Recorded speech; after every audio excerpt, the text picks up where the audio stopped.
ذرا ایک web site کا تصور کریں، بہت ہی خوبصورت، بہترین ڈیزائن، شاندار تصاویر، سب کچھ بہترین، لیکن اس میں ایک مسئلہ ہے۔ آپ اس پر کچھ بھی لکھتے ہیں، کوئی فارم بھرتے ہیں اور جیسے ہی پیج ریفریش کرتے ہیں سب غائب ہو جاتا ہے۔ وہ کچھ بھی یاد نہیں رکھ سکتی۔ یہ تو ایسی دکان ہوئی نا جس کا کوئی گودام ہی نہیں ہے، یا ایک لائبریری جس میں کتابیں رکھنے کے لیے شیلف ہی نہ ہو۔ آخر اس میں کمی کس چیز کی ہے؟ ربط کی، ایک ایسے دھاگے کی جو سامنے نظر آنے والی خوبصورتی کو پردے کے پیچھے موجود دماغ سے جوڑتا ہے۔ ذرائع کے مطابق یہی وہ دل کی دھڑکن ہے جو ایک ویب سائٹ کو زندہ کرتی ہے۔ اگر یہ دھڑکن نہ ہو تو ویب سائٹ صرف ایک بے جان تصویر ہے۔ بالکل، اور آج ہم اسی دل کی دھڑکن کو سمجھنے کی کوشش کریں گے۔ ہمارے پاس ظہیر احمد میر کی کتاب فل سٹیک انٹیگریشن کا 7واں باب ہے۔ ہمارا مقصد یہ جاننا ہے کہ ویب سائٹ کا وہ حصہ جو ہم دیکھتے ہیں، جسے فرنٹ اینڈ کہتے ہیں، جی وہ اس حصے سے کیسے بات کرتا ہے جو ہمیں نظر نہیں آتا، یعنی بیک اینڈ۔ یہ بظاہر ایک تکنیکی موضوع لگتا ہے، لیکن آج کل کی ہر ویب ایپلیکیشن کی بنیاد یہی ہے۔ اور جو چیز اسے آج اور بھی دلچسپ بناتی ہے وہ یہ ہے کہ جدید ٹولز، خاص طور پر AI، اس سارے عمل کو کتنا آسان بنا رہے ہیں۔ یہ جامد صفحات کو زندہ اور انٹریکٹیو ایپلیکیشنز میں تبدیل کرنے کا فن ہے، اور اب یہ فن صرف ماہر کوڈرز کے لیے نہیں رہا۔ اچھا، تو شروع سے شروع کرتے ہیں۔ یہ فل سٹیک کا لفظ ہم بہت سنتے ہیں، اس کا اصل مطلب کیا ہے؟ کتاب میں ایک بہت ہی زبردست خلاصہ دیا گیا ہے۔ فرنٹ اینڈ دنیا کو خوش آمدید کہتا ہے، بیک اینڈ اسے یاد رکھتا ہے، اور انٹیگریشنز انہیں بات چیت کراتی ہے۔ واہ! یعنی فرنٹ اینڈ وہ سب کچھ ہے جس سے صارف کا سامنا ہوتا ہے۔ بٹن، فارم، ٹیکسٹ، تصاویر، اس کا کام ہے صارف کے تجربے کو خوشگوار بنانا۔ ٹھیک ہے۔ دوسری طرف بیک اینڈ میں سرور، ڈیٹا بیس اور وہ ساری منطق ہوتی ہے جو پس پردہ کام کرتی ہے۔ یوں سمجھیں کہ یہ وہ دماغ ہے جو صارف کی درخواستوں پر عمل کرتا ہے، ڈیٹا کو محفوظ کرتا ہے اور اسے واپس بھیجتا ہے۔ ہاں، اور مجھے وہ مثال بہت اچھی لگی جو مصنف نے استعمال کی ہے۔ وہ کہتے ہیں کہ ایک فل سٹیک تخلیق کار ایک ایسے شخص کی طرح ہے جو گھر بھی بناتا ہے اور اس کی پائپ لائن بھی لگاتا ہے۔ بالکل، ایک چیز وہ جو نظر آتی ہے، یعنی گھر کا ڈیزائن اور خوبصورتی، اور دوسری وہ جو اسے قابل استعمال بناتی ہے، پانی، بجلی، یہ سب کچھ دونوں ایک دوسرے کے بغیر نامکمل ہے نا؟ جی، اور ظہیر احمد میر اس میں ایک نئے کھلاڑی کا ذکر کرتے ہیں، AI، جسے وہ کہتے ہیں خودکار انجینئر۔ یہ ایک بہت اہم نکتہ ہے۔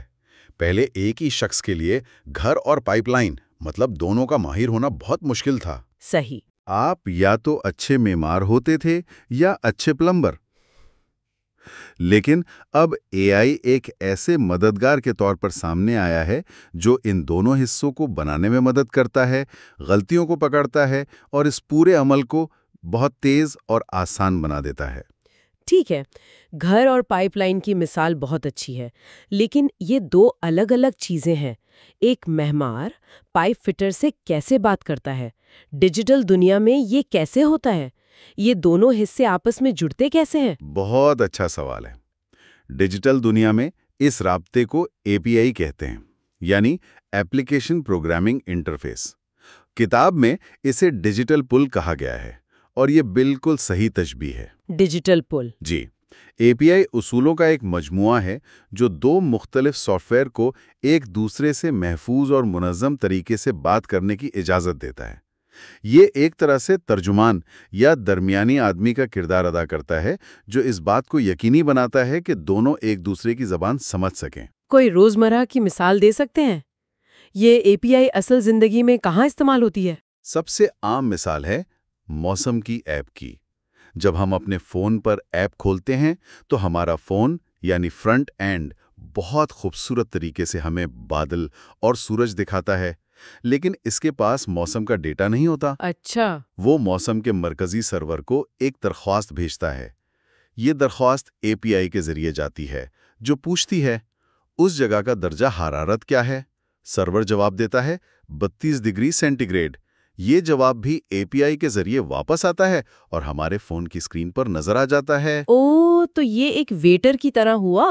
ہم مینیو دیکھ کر، یعنی فرنٹ اینڈ، ویٹر کو آرڈر دیتے ہیں، ویٹر ہمارا آرڈر کچن یعنی بیک اینڈ تک لے جاتا ہے اور پھر تیار ڈش واپس ہماری میز پر لے آتا ہے۔ بالکل بہترین مثال ہے، اور اس پورے عمل کو تکنیکی زبان میں کہتے ہیں ریکویسٹ رسپانس سائیکل۔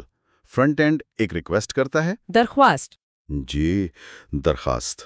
سرور اس پر پروسیس کرتا ہے یعنی عمل کرتا ہے، اور پھر ایک رسپانس یعنی جواب واپس بھیجتا ہے۔ یہ سائیکل ہر انٹریکٹیو ویب ایپ کے دل کی دھڑکن ہے۔ چاہے آپ سوشل میڈیا پر لائک کا بٹن دبائیں، آن لائن کچھ خریدیں، پس پردہ یہی سائیکل ہزاروں بار چل رہا ہوتا ہے۔ کتاب میں یہ بھی بتایا گیا ہے کہ اے آئی کو ایک سادہ سی ہدایت دے کر اے پی آئی کیسے بنائی جا سکتی ہے، جیسے ایک ایسی اے پی آئی لکھو جو صارف کا نام لے کر اسے خوش آمدید کہے، اور اے آئی فوراً اس کے لیے کوڈ لکھ دیتا ہے۔ یہ تو جادو جیسا لگتا ہے۔ یہ ایک بہت بڑی تبدیلی ہے۔ پہلے اے پی آئیز لکھنا ایک پیچیدہ اور وقت طلب کام سمجھا جاتا تھا۔ آپ کو گھنٹوں لگا کر وہ بلو پرنٹ تیار کرنا پڑتا تھا، لیکن اب اے آئی کی مدد سے آپ صرف یہ بتا کر کہ آپ کیا چاہتے ہیں، ایک بنیادی اے پی آئی سیکنڈوں میں تیار کروا سکتے ہیں۔ واو! یہ فرنٹ اینڈ اور بیک اینڈ کی پہلی بات کروانے کا سب سے تیز طریقہ ہے۔ اچھا، آپ نے کانٹیکٹ فارم کا ذکر کیا۔ یہ ایک بہترین مثال ہے۔ کتاب میں اس پر تفصیل سے بات کی گئی ہے۔ آئیے دیکھتے ہیں کہ یہ ڈیجیٹل پل عملی طور پر کیسے بنتا ہے، مطلب اصل میں ہوتا کیسے ہے۔ چلیں اس عمل کو کھول کر دیکھتے ہیں۔ مصنف نے اسے 3 واضح مراحل میں تقسیم کیا ہے۔ پہلا مرحلہ ہے فرنٹ اینڈ۔ ٹھیک ہے۔ یہ ایک سادہ HTML فارم ہے جس میں نام اور پیغام کے لیے ٹیکسٹ باکس ہوتے ہیں اور ایک سینڈ کا بٹن ہوتا ہے۔ یہ وہ حصہ ہے جو صارف کو نظر آتا ہے۔ ٹھیک ہے، تو اس وقت یہ فارم صرف ایک تصویر کی طرح ہے۔ میں اس میں کچھ بھی لکھوں، سینڈ کا بٹن دباؤ، کچھ نہیں ہوگا کیونکہ اس کے پیچھے کوئی دماغ نہیں ہے۔ بالکل، ابھی وہ گودام یا لائبریری کا شیلف موجود نہیں ہے۔ اس کے لیے ہمیں دوسرا مرحلہ چاہیے، یعنی بیک اینڈ، جہاں ہم اے پی آئی بناتے ہیں۔ اچھا۔ یہ وہ کوڈ ہے جو فرنٹ اینڈ سے آنے والے ڈیٹا کو وصول کرنے کے لیے تیار ہوتا ہے۔ یہ ایک طرح سے ڈاک خانے کا پتہ ہے جو ڈیٹا کا انتظار کر رہا ہے۔ جب فارم سے ڈیٹا بھیجا جاتا ہے تو یہ اے پی آئی اسے پکڑ لیتی ہے اور ڈیٹا بیس کو حکم دیتی ہے کہ اس معلومات کو محفوظ کر لو۔ تو کیا اس کا مطلب یہ ہے کہ بیک اینڈ بس خاموشی سے ڈیٹا کا انتظار کر رہا ہوتا ہے؟ اسے کیسے پتا چلتا ہے کہ ڈیٹا آ رہا ہے؟ یہ بہت گہرا سوال ہے۔ ہاں، ایک طرح سے وہ انتظار کر رہا ہوتا ہے، لیکن ایک خاص پتے پر، جسے اینڈ پوائنٹ کہتے ہیں۔ آپ کا بیک اینڈ کوڈ سرور پر چل رہا ہوتا ہے اور اس نے کچھ راستے بنائے ہوتے ہیں۔ جب فرنٹ اینڈ سے ڈیٹا بھیجا جاتا ہے تو وہ اسی مخصوص پتے پر بھیجا جاتا ہے۔ اچھا، تو یہ ایسا ہے جیسے میں نے خط لکھ کر اسے ایک مخصوص ایڈریس پر بھیجا ہے۔ ڈاک خانے ہر خط کو نہیں کھولتا، صرف اسی کو کھولتا ہے جو اس کے پتے پر آیا ہو۔ بالکل صحیح۔ اب آتا ہے تیسرا اور آخری مرحلہ، کنیکشن۔ یہ جاوا اسکرپٹ کا وہ چھوٹا سا حصہ ہے جو فرنٹ اینڈ اور بیک اینڈ کو اصل میں جوڑتا ہے۔ اچھا۔ یہ کوڈ اس بات کا انتظار کرتا ہے کہ صارف کب سینڈ کا بٹن دبائے۔ جیسے ہی بٹن دبایا جاتا ہے، یہ فارم سے نام اور پیغام کو پکڑتا ہے، اسے ایک پیکٹ میں بند کرتا ہے اور اسے بیک اینڈ کے اس مخصوص اینڈ پوائنٹ والے پتے پر بھیج دیتا ہے۔ تو جاوا اسکرپٹ وہ ڈاکیا ہے جو بٹن دبنے کا انتظار کرتا ہے، فارم سے خط اٹھاتا ہے اور اسے بیک اینڈ کے صحیح پتے پر پہنچا دیتا ہے۔ واہ! ان 3 مراحل کے بعد فارم صرف دکھاوے کا نہیں رہتا، بلکہ حقیقت میں ڈیٹا بیس سے بات چیت شروع کر دیتا ہے۔ بالکل، اور یہی وہ لمحہ ہے جب ایک جامد ویب پیج ایک فعال ویب ایپلیکیشن میں تبدیل ہو جاتا ہے۔ اب آپ کی ویب سائٹ کے پاس ایک یادداشت ہے۔ یہ سب خود سے بنانا تو بہت کام لگتا ہے، خاص طور پر بیک اینڈ کو سیٹ کرنا، سرور کا انتظام کرنا۔ کتاب میں ورسل، فائر بیس اور سپر بیس جیسے کئی ٹولز کا ذکر ہے۔ کیا یہ چیزیں اس عمل کو آسان بنانے کے لیے ہیں؟ ہاں، یہ پلیٹ فارمز اس عمل میں ایک انقلاب کی طرح ہیں۔ پرانے وقتوں میں آپ کو فرنٹ اینڈ کے لیے الگ ہوسٹنگ اور بیک اینڈ کے لیے الگ سرور کے انتظام کرنا پڑتا تھا، جو کہ ایک بہت پیچیدہ کام تھا۔ صحیح۔ یہ پلیٹ فارمز آپ کو دونوں چیزیں ایک ہی جگہ پر رکھنے کی سہولت دیتے ہیں۔ یہ پیچیدہ سرور مینجمنٹ خود سنبھال لیتے ہیں، اور ان میں سے اکثر کی بنیادی سروسز مفت ہیں۔ اس سے نئے ڈیولپرز کے لیے شروعات کرنا بہت آسان ہو گیا ہے۔ لیکن پھر ایک اور قسم کے ٹولز کا ذکر ہے جو اس سے بھی ایک قدم آگے ہیں، بغیر کوڈ والے ٹولز جیسے میک اور زیپیئر۔ کتاب کی مثال بہت شاندار ہے. جیسے ہی گوگل فارم پر کوئی جواب آئے اسے ایچ-ایبل میں محفوظ کرو اور جی میل پر شکریہ کا پیغام بھیجو. یہ سب کچھ بغیر ایک بھی لائن کوڈ لکھے ہو جاتا ہے. جی، یہ ایک الگ دنیا ہی ہے. یہ صرف آٹومیشن نہیں ہے، یہ تخلیق کاری کا جمہوری بننا ہے. پہلے ایک آئیڈیا کو حقیقت بنانے کے لیے آپ کو ایک کوڈر کی ضرورت ہوتی تھی. اب آپ کو صرف ایک منطقی ذہن کی ضرورت ہے. آکس کی طرح ہے، جہاں آپ مختلف سروسز کو جوڑ کر اپنا کام خودکار بنا سکتے ہیں، بغیر یہ جانے کہ ان بلاکس کے اندر کیا ہے. یہاں کتاب کا کوچ کا مشورہ بھی بہت اہم ہے. انٹیگریشن ٹول نہیں، ٹیم ورک ہے. یہ ایک بہت گہری بات ہے. جی، اس کا مطلب ہے کہ اصل مقصد کسی خاص ٹول کو استعمال کرنا نہیں، بلکہ مختلف سروسز کو اس طرح جوڑنا ہے کہ وہ ایک ٹیم کی طرح مل کر کام کریں.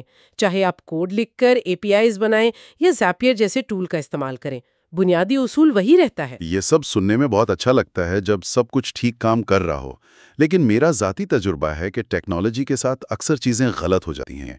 کیا ہوتا ہے جب یہ ڈیجیٹل پل ٹوٹ جاتا ہے، جب کنیکشن کام نہیں کرتا؟ اور یہی وہ جگہ ہے جہاں سب سے زیادہ مایوسی ہوتی ہے.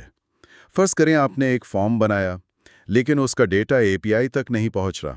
پرانے طریقے میں آپ کو گھنٹوں، بعض اوقات دنوں تک اپنے کوڈ کی ہر لائن کو دیکھنا پڑتا تھا کہ غلطی کہاں ہے.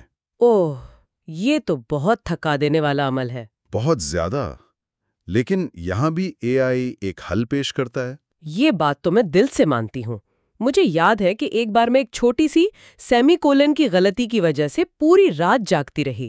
اگر اس وقت کوئی ایسا صابر پارٹنر ہوتا تو شاید میرے کچھ بال بچ جاتے. ہاں بالکل. اور کتاب میں AI کو یہی کہا گیا ہے، دنیا کا سب سے صابر ڈی بگنگ پارٹنر. اب ڈیولپر آسانی سے اپنا کوڈ AI کو دے کر پوچھ سکتا ہے کہ اس میں کیا غلط ہے. اچھا. AI نہ صرف غلطی کی نشاندہی کرتا ہے، بلکہ اکثر اسے ٹھیک کرنے کے لیے کوڈ بھی تجویز کرتا ہے. وہ تھکتا نہیں، نہ ہی غصہ کرتا ہے. آپ اس سے ایک ہی سوال 100 بار پوچھ سکتے ہیں اور وہ ہر بار تحمل سے جواب دے گا. اس میں بات کروانا، لیکن یہ اس سے کہیں بڑھ کر ہے. یہ ایک ویب سائٹ کو یادداشت، مقصد اور زندگی دینے کے بارے میں ہے. بالکل. یہ اسے ایک بے جان بروشر سے ایک ذہین اسسٹنٹ میں تبدیل کرنے کا عمل ہے. اور یہ عمل اب پہلے سے کہیں زیادہ قابل رسائی ہو گیا ہے. جی، چاہے وہ AI کی مدد سے کوڈنگ ہو یا میک اور زیپیئر جیسے بغیر کوڈ والے پلیٹ فارمز، مکمل طور پر مربوط ایپلیکیشنز بنانا اب صرف ماہر ڈیولپرز تک محدود نہیں رہا. اب کوئی بھی شخص جس کے پاس ایک اچھا آئیڈیا ہے وہ اسے حقیقت کا روپ دے سکتا ہے. اس ماخذ نے واقعی فل سٹیک انٹیگریشن کے تصور کو بہت آسان اور واضح کر دیا ہے. اس نے ایک پیچیدہ موضوع کو عملی مثالوں اور سادہ زبان کے ذریعے ہر کسی کے لیے قابل فہم بنا دیا ہے. یہ ہمیں سوچنے کے لیے ایک نقطہ بھی دیتا ہے. ابھی تک ہم نے فرنٹ اینڈ کو ڈیٹا بیس یا کسی سروس سے جوڑنے پر بات کی ہے، لیکن اس وقت کیا ہوگا جب بیک اینڈ خود ایک اور AI ہو؟ جب ہم AI کو صرف ایک ٹول کے طور پر نہیں بلکہ ایپلیکیشن کی بنیادی منطق کے حصے کے طور پر مربوط کریں گے تو ان ڈیجیٹل پلوں پر ہونے والی گفتگو کی نوعیت کیسے بدلے گی؟ دلچسپ سوال ہے. جب فرنٹ اینڈ بیک اینڈ سے سوال نہیں پوچھے گا بلکہ مشورہ کرے گا، اس سے کون سے نئے امکانات پیدا ہوں گے؟ یہ وہ سوال ہے جس کا جواب آنے والا وقت دے گا. خوبصورت تشبیہ ہے. تو ٹھیک ہے، فرض کرتے ہیں کہ ہماری پینٹنگ تیار ہے، فرنٹ اینڈ اور بیک اینڈ آپس میں بات کر رہے ہیں. اب اسے گیلری میں کیسے لگایا جائے؟ مطلب اسے لائیو کیسے کیا جائے؟ کتاب میں کچھ پلیٹ فارمز کا ذکر ہے، جیسے ورسل، نیٹلیفائی، فائر بیسڈ ہوسٹنگ. یہ نام آج کل بہت سننے میں آتے ہیں. ہاں، اور ان پلیٹ فارمز نے اس عمل کو ناقابل یقین حد تک آسان بنا دیا ہے. پہلے یہ کام بہت پیچیدہ ہوتا تھا، سرورز کنفیگر کرنا اور بہت کچھ. لیکن اب یہ پلیٹ فارمز آپ کا کوڈ لیتے ہیں اور چند منٹوں میں اسے پوری دنیا کے لیے دستیاب کر دیتے ہیں. لیکن اسی آسانی میں ایک جال بھی چھپا ہوا ہے. اچھا، وہ کیا ہے؟ وہ یہ کہ ہم اکثر بنیادی چیزیں بھول جاتے ہیں. کوچ کا ایک مشورہ یہاں بہت اہم ہے. لنک شیئر کرنے سے پہلے موبائل پر ہر صفحہ ضرور ٹیسٹ کریں. یہ بات تو ہم ہر جگہ سنتے ہیں، موبائل فرسٹ. لیکن کیا یہ واقعی اتنی اہم ہے؟ اگر ڈیسک ٹاپ پر سب ٹھیک ہے تو موبائل پر تھوڑی بہت خرابی سے کیا فرق پڑ جائے گا؟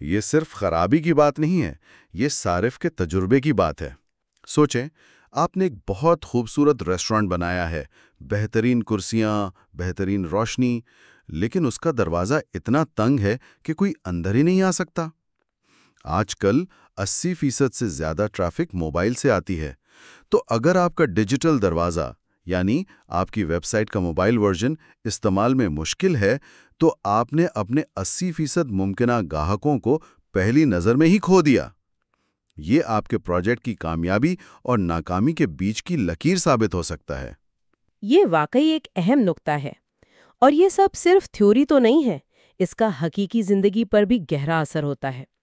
اس کی بہترین مثال فیصل آباد کے ایک 17 سالہ نوجوان حمزہ کی کہانی ہے جو اس باب میں بیان کی گئی ہے. حمزہ نے اپنے محلے کی صفائی مہم کے لیے ایک ویب ایپ بنانے کا فیصلہ کیا. یہ بہت متاثر کن ہے. بالکل، اور حمزہ کی کہانی میں سب سے دلچسپ بات اس کا کیسے ہے. اس نے کوئی پیچیدہ کوڈنگ نہیں کی. اس نے آج کے دور کے سمارٹ ٹولز کو ایک دوسرے سے جوڑا. فرنٹ اینڈ کے لیے سافٹ ویئر، ڈیٹا بیس کے لیے ایئر ٹیبل، اور ان دونوں کے بیچ میں رابطے کے لیے میک کا استعمال کیا. یہ ایک بالکل جدید سوچ ہے. لیکن کیا اس جوڑنے کے چکر میں ہم بنیادی چیزوں کے ماہر بننے کی اہمیت کو نظر انداز نہیں کر رہے ہیں؟ کیا اس طرح بنا ہوا سسٹم واقعی قابل اعتماد ہوتا ہے، یا یہ صرف ایک عارضی حل ہے جو کسی بھی وقت ٹوٹ سکتا ہے؟ یہ ایک بہت اہم سوال ہے، اور اس کا جواب حمزہ کے مقصد میں چھپا ہے. جی دیکھیں، اس کا مقصد کوڈنگ سیکھنا نہیں تھا. اس کا مقصد تھا اپنے محلے کو صاف کرنا. جی اس نے مسئلے کو حل کرنے کے لیے تیز ترین اور مؤثر ترین راستہ چنا. جی جب کوئی والنٹیئر سائن اپ کرتا تو ڈیٹا خود بخود ایئر ٹیبل میں چلا جاتا اور اسے ایک ای میل بھی مل جاتی. نتیجہ کیا نکلا؟ ایک ہفتے میں 25 والنٹیئرز جمع ہو گئے. جی تو کیا یہ نتیجہ اہم نہیں؟ بالکل. جیسا کہ کوچ نے کہا، اصل تبدیلی وہاں ہوتی ہے جہاں کوڈ کسی مقصد کی خدمت کرے. بالکل. ہاں، بڑے سسٹمز کے لیے گہری مہارت ضروری ہے، لیکن ہر مسئلے کے لیے توپ کی ضرورت نہیں ہوتی. کبھی کبھی ایک گلیل بھی کافی ہوتی ہے. صحیح کہا. تو ٹھیک ہے، حمزہ کی ایپ چل پڑی، لیکن حقیقی دنیا میں چیزیں ہمیشہ وہ پلان کے مطابق نہیں چلتی. اب عملی بات کرتے ہیں.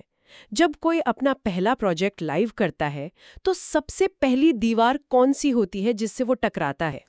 کتاب کے مطابق ایک عام مسئلہ یہ ہے کہ فارم سبمٹ ہوتا ہے لیکن آگے کچھ نہیں ہوتا، بس خاموشی. ہاں، اور یہ خاموشی بہت پریشان کن ہوتی ہے. اکثر اس کی وجہ غلط API راستہ ہوتا ہے. اسے یوں سمجھیں کہ آپ نے ایک خط تو بھیجا لیکن پتہ غلط لکھ دیا. آپ انتظار کرتے رہتے ہیں کہ جواب آئے گا، لیکن خط تو کبھی اپنی منزل تک پہنچا ہی نہیں. اسی طرح اگر آپ کے فرنٹ اینڈ کی API ریکویسٹ غلط پتے یعنی URL پر جا رہی ہے تو بیک اینڈ کو وہ کبھی ملے گی ہی نہیں. اور حمزہ جیسے نان کوڈرز کے لیے یہ اور بھی مشکل ہو سکتا ہے. انہیں یہ دیکھنا ہوتا ہے کہ کیا انہوں نے سافٹ ویئر اور ایئر ٹیبل کو جوڑتے وقت صحیح پتہ دیا تھا یا نہیں. اور دوسرا مسئلہ جو اکثر سامنے آتا ہے وہ ہے ویب سائٹ کا بہت سست لوڈ ہونا. آپ ایک لنک کھولتے ہیں اور بس انتظار ہی کرتے رہ جاتے ہیں. اس کی عام وجہ ہوتی ہے بہت زیادہ اسکرپٹس. ہر نئی فیچر، ہر نئی اینیمیشن اپنے ساتھ ایک اسکرپٹ لاتی ہے، اور یہ سب مل کر پیج کو بھاری کر دیتے ہیں. کتاب میں AI ٹول سے کوڈ کو آپٹیمائز کروانے کا مشورہ دیا گیا ہے، لیکن میں اس میں ایک اور بات شامل کروں گا. ہر چیز کو شامل کرنے سے پہلے خود سے پوچھیں کہ کیا اس کی واقعی ضرورت ہے. کبھی کبھی سب سے بہترین آپٹیمائزیشن وہ کوڈ ہوتا ہے جو آپ لکھتے ہی نہیں ہیں. تو کیا حمزہ جیسے کسی شخص کے لیے جو سافٹ ویئر جیسے ٹولز استعمال کر رہا ہے یہ ایک مسئلہ ہو سکتا ہے؟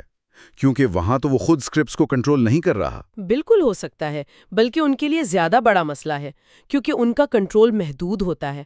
وہ صرف وہی آپشنز استعمال کر سکتے ہیں جو پلیٹ فارم انہیں دیتا ہے. یہی وہ جگہ ہے جہاں ٹولز کے انتخاب کی اہمیت سامنے آتی ہے. یہ ایک ٹریڈ آف ہے.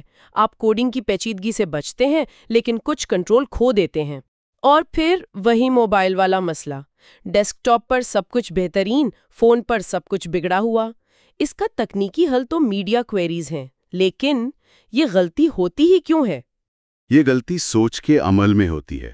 ہم اکثر ڈیسک ٹاپ فرسٹ سوچتے ہیں اور بعد میں اسے موبائل کے لیے ٹھیک کرنے کی کوشش کرتے ہیں، جبکہ ہمیں موبائل فرسٹ سوچنا چاہیے.